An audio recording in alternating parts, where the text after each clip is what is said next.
All right, well, let's jump right into it today. One last time before the year is over, I hope you had a holly jolly Christmas. Merry Christmas. I had a good one. I hope you did as well. Really, though, the next day, Sunday, man, meeting with the church on the Lord's Day, what a blessing it was. I'm so blessed, and I don't deserve it, but I'll definitely take it. Just to have such a good church. You know, the people that go there, they're all these old school New England folks. They're just, solid believers, just no fear at all in their eyes. There's just so much love, encouragement, but also hardcore courage as well expressed in the congregation. It's just such a blessing to be with them. And my pastor, he preached just what a great word from the Lord that he preached. Honestly, the whole message was basically, look, the time for lukewarm Christianity is over. It's long since over. Now, if you know your Bible, you know that there's never been a time for lukewarm Christianity. But what he meant was that here in the United States, up until recently, being a Christian wasn't very costly for your life. I mean, people pretty much leave you alone. They find out you're a Christian. Well, they might not like that, and they might think that you're a bigot and stuff like that. But up until recently, they would never voice this kind of stuff, at least too aggressively. And nowadays, it's the costs of following Jesus faithfully are just ratcheting up, and up. And so we're going to learn.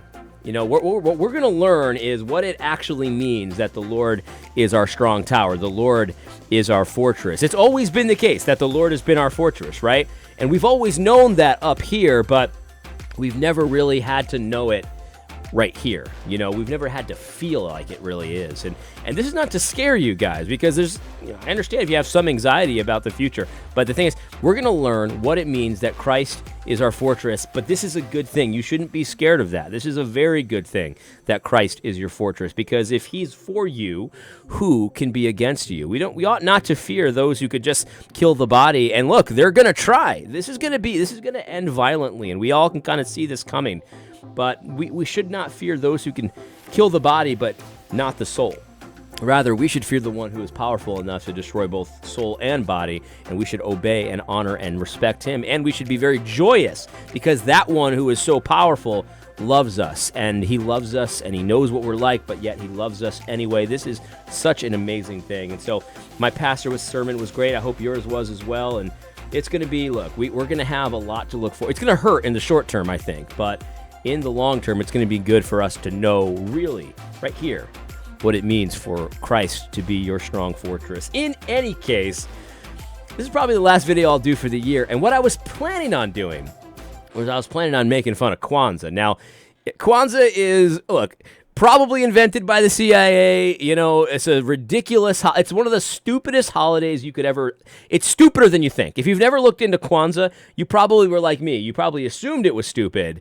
But if you've never looked into it, I encourage you to look. It's stupider than you could possibly imagine. It's essentially a Marxist holiday. It's actually a communist holiday trying to compete with Christianity, with Christmas.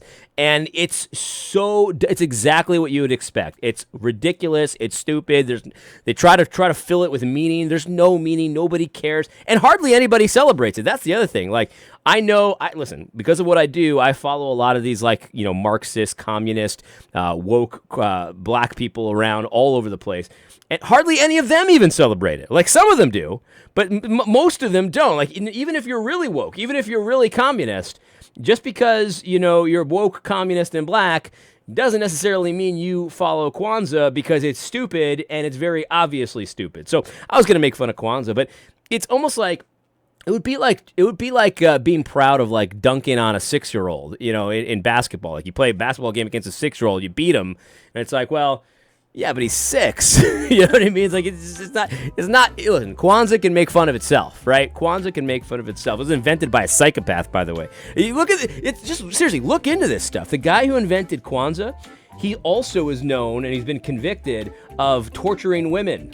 Like, there were these 2 women that used to follow him, and he gave them, the very honorary title, the high honor. It was a high honor. Like, they're like the black queen of the goddess of the universe, something like that. These 2 women, he beat them. He thought they were trying to poison him one day. He lost because he's psycho. He stripped him naked. He burned one of their tongues. He beat the other one with a rod. I don't even know what happened, really, because it's all craziness. But he was convicted of it, and he's a psychopath. And, yeah, that's the Father Kwanzaa, you might say. So I was going to make fun of Kwanzaa. and I was gonna teach you about Kwanzaa in a very like real way. I was gonna be the Gospel Coalition Guide to Kwanzaa.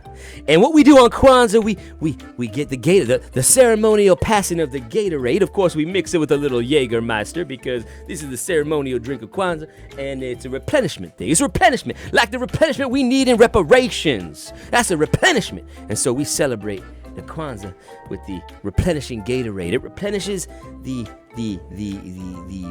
minerals that you lose when you sweat. And we know that we will not get replenishment without work. We must do the work. And so I was going to say some stupid stuff like that. And so that would have been funny. But or maybe not. I don't know. I'm crazy. But I'm not going to do that because Kwanzaa, it can make fun of itself. It's stupid in its own right. You don't even have to make it up how stupid it is. In any case, I did want to make fun of Republicans. That's right. Not Republicans in general, because I know and love many Republicans. But I have to say, this official sort of the structures of power within Republican circles, the GOP, kind of infrastructure, these guys are just so clueless. They're pandering here. So this is the Ohio Republican Party's account. Happy Kwanzaa. Happy Kwanzaa. You got the Kwanzaa candles, the stupid cup, and the maize. That's what the natives call it. They call it maize. And they're saying Happy Kwanzaa. And they don't understand. It's a joke. It's a joke. Like even most woke communists know it's a joke. They don't celebrate it. I don't even think Jamar Tisby said. Jamar's pretty far gone. He doesn't even celebrate Kwanzaa, as far as I know. Maybe he's changed recently. But I found some articles from the past where, they were making fun of Kwanzaa. Or maybe not making fun of it, but at least saying it was stupid. But nobody clued in the Republicans. Nope. The Ohio GOP party is pandering to hardly anybody because hardly anybody celebrates Kwanzaa, and most people understand that it's stupid. In comparison to Christmas, it's stupid. It's a communist holiday, and it's a fake holiday, and it was probably invented by the CIA, and the creator, Father Kwanzaa himself, used to beat women. So there's that. So yeah, but it's not just the Ohio GOP. It's also the college Republicans wishing everybody a happy and prosperous Kwanzaa. Now, I think they misspelled Kwanzaa. Isn't there 2 A's in Kwanzaa? Yeah, there's 2 A's in Kwanzaa, and these guys misspelled Kwanzaa. This is completely ridiculous. They're insulting all 10 people that celebrate Kwanzaa for real. Man. What is wrong with these establishment I just don't get. People call Fuentes calls them conservative ink, I think, and you can call them big conservative, whatever you want to call it. I don't think anyone calls it that. I just made that one up. But they're clueless. They're absolutely clueless. I saw this on Lauren Witzke's Gab, and Lauren posts some good stuff from time to time. I like Lauren Witzke. Anyway, she says, no black person celebrates this crap. Only the African D.C. Gulag jail guards. Much like their grown RNC counterparts, the college Republican dorks also love to placate the crazies who want them dead. This isn't even placating those people, because most of the crazies that hate white people and want white people dead and want white people destroyed and want white people to pay them reparations and we got to replenish with the reparations.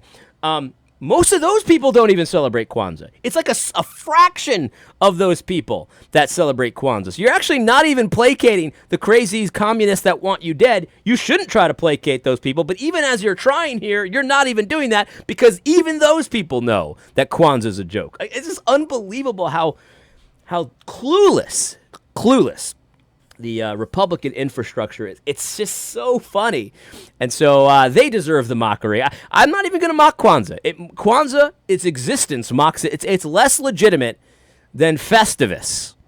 It's less legitimate. Festivus is a holiday that Frank Costanza made up in the imaginary world of Seinfeld. That's more legitimate than Kwanzaa, but nobody told the college Republicans. The official college Republican Twitter account, verified and everything, wishing everybody a prosperous Kwanzaa. Dorks is the best word. Thank you, Lauren, by the way, for reminding me of the word dorks. That's a great word. And that actually reminds me. I wanted to just kind of reflect on 2021. Now 2021, it was a hard year for a lot of people, so I don't want to take anything away from that. If you struggled in 2021, I'm praying for you to have a prosperous 2022 and for things to change and all of that kind of thing. So I'm not trying to say that 2021 was like this great year for everybody. But There was one great thing about 2021, and I just thought I'd share it right now.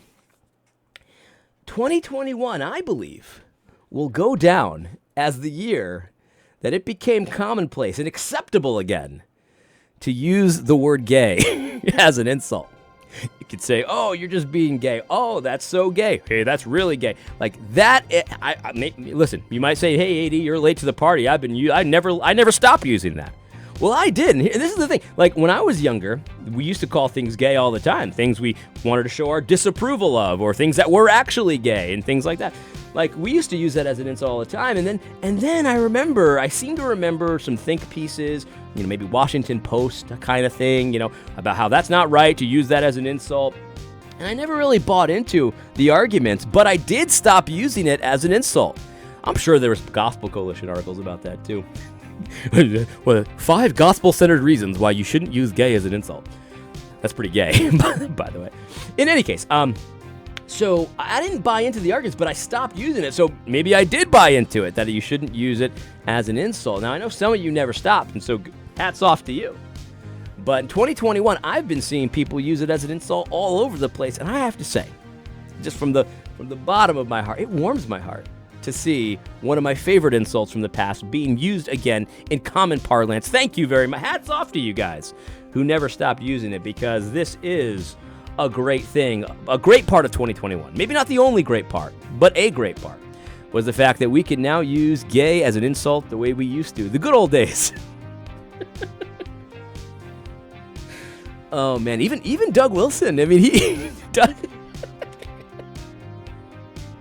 Doug Wilson gave an entire speech at a very legitimate and prosperous Christian conference where the whole speech was about the legitimacy of using gay as an insult. By the way, guys, if you guys aren't turned on to Fight, Laugh, Feast Network, I'm on the network, so I'm obviously biased, but Fight, Laugh, Feast, man, that's where it's at right there. Where else are you going to hear an entire speech about gay as an insult being completely legitimate? It's not really about that, but he essentially uses it as an insult numerous times. In any case, let me say that thank you for everyone who's watched the channel in 2021. We're gonna do kind of a review of the year in the new year and all that. Thank you for watching. Thank you for sharing. I hope you found this helpful. And well, let me say this. 2022. That's when we're going to start using dorks again, regularly. I love that. That's a great word. Thank you, Lauren, for reminding me of it. 2020, the year of the dorks. I don't know what that's supposed to mean. It's a little weird. In any case, I hope you found this video helpful. Happy New Year, and I'll see you in 2022. God bless.